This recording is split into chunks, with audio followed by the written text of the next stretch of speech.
Haryana at 9 PM news channel में आपका स्वागत है। आइए आपको कराते हैं खबरों से अपडेट।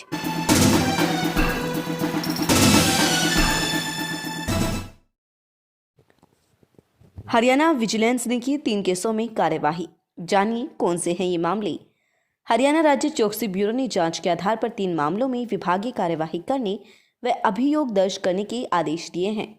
इन मामलों में फरीदाबाद पुलिस विभाग के उप निरीक्षक के विरुद्ध आय से अधिक संपत्ति के आरोप सही पाए जाने पर भ्रष्टाचार अधिनियम की धाराओं में अभियोग दर्ज करने, केंद्रीय कारागार हिसार के कर्मचारियों के लिए रिहायशी क्वार्टरों के निर्माण में घटिया निर्माण सामग्री का प्रयोग करने के लिए ठेकेदार से 7,92,121 रुपये की रिकवरी सहित संबंधित कर्मचारियों के विरुद्ध विभागीय कार्यवाही करने व खिलाड़ियों को अवैध रूप से कोरिया भेजने के कारण भारतीय दंड संहिता व इमिग्रेशन एक्ट की धाराओं में अभियोग दर्ज करने के आदेश शामिल हैं। खुशखबरी, 5 फरवरी से चलेगी हिसार भिवानी से होकर श्री गंगानगर रेवाड़ी ट्रेन। जो भी रेल यात्री श्री गंगानगर रेवाड़ी स्पेशल गाड़ी के चलने का इंतजार कर रहे थे, उनके लिए राहत भरी खबर सामने आई है, क्योंकि ये ट्रेन 5 फरवरी से चलनी शुरू हो जाएगी, जो कि पूरी तरह से रिजर्वेशन आधारित होगी और लोगों को ट्रेन में सफर करने के लिए ऑनलाइन ही टिकट बुक करनी होगी। इस ट्रेन के चलते हिसार, हासी, भिवानी के लोगों के अलावा अन्य लोगों को भी फायदा पहुंचेगा। क्या होगा समय? ये स्पेशल ट्रेन श्री गंगानगर से 1:45 बजे रवाना हुआ करेगी और 12 बजे तक यात्रियों को रेवाड़ी पहुंचा देगी। वहीं हर रोज चलने वाली इस ट्रेन को 12:50 रेवाड़ी से रवाना किया जाएगा और रात 11:45 पर श्री गंगानगर में पहुंचा करेगी। कमाली गांव निवासी एक महिला ने पड़ोस के ही लोगों पर उसके साथ मारपीट करने का आरोप लगाया है। आरोप है कि पहले बीच रास्ते में उसे पीटा गया, वहीं बाद में घर आकर भी उस पर व उसके बेटे पर हमला किया गया। शिकायत पर पुलिस ने मामला दर्ज किया है। खरखुदा कवाली निवासी एक महिला ने पड़ोस के ही लोगों पर उसके साथ मारपीट करने का आरोप लगाया है।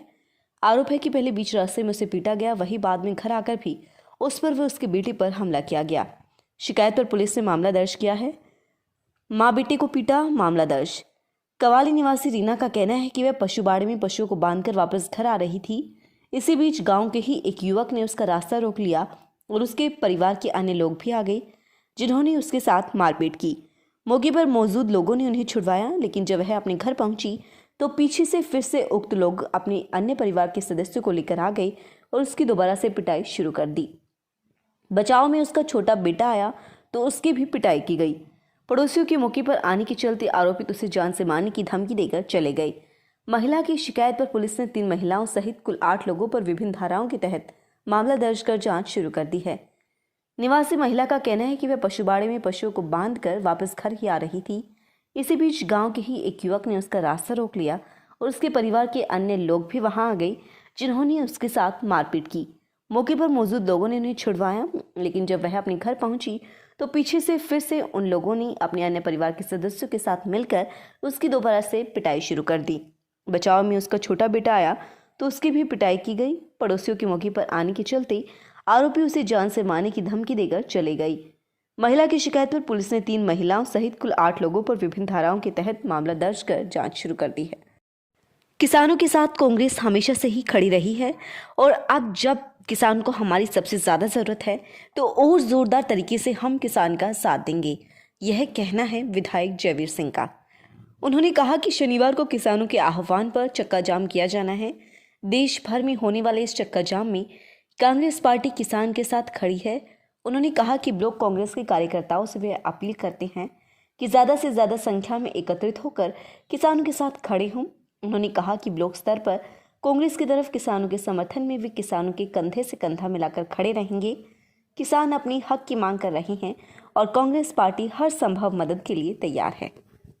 लगातार खबरों से अपडेट रहने के लिए देखते रहिए Haryana at 9 PM news channel. नमस्कार।